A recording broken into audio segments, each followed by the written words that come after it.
So you were just talking, you had a call a moment ago about women speaking in the church, and I'm in agreement with you according to 1 Timothy 2, verses 12 through 15. But I was reading in Revelation chapter 2 when the Lord Jesus Christ is speaking to the church at Thyatira, and there's a woman in that church that is calling herself a prophetess. Right. And I guess she's got the spirit of Jezebel. And when the Lord Jesus Christ, he has something against that church by allowing this woman to teach, to mislead the people.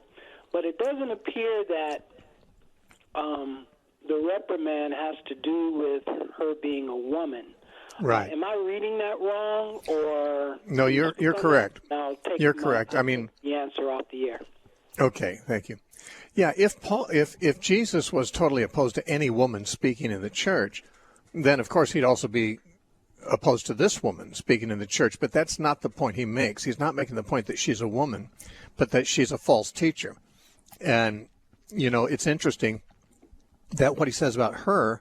I mean, he has this against the church at Thyatira, that they tolerate that woman Jezebel to speak. But the previous church, Pergamos, in the verses just before that, he said, I have these things against you. You know, you tolerate the doctrine of the Nicolaitans, which presumably was taught by men.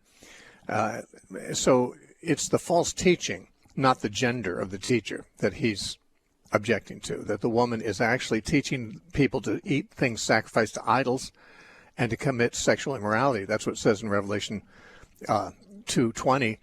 But again, to the previous church that he's rebuking, in verse 14, he says, I have a few things against you, because you have there those who hold the doctrine of Balaam, who taught Balak to put a stumbling block before the children of Israel, to eat things sacrificed to idols and to commit sexual immorality. The same two things Jezebel is teaching.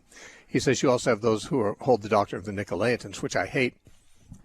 So the word those in these cases would suggest males. I believe it's in the masculine gender anyway, but whether it was males or females, it's the doctrine. It's not the gender of the person that is found objectionable here.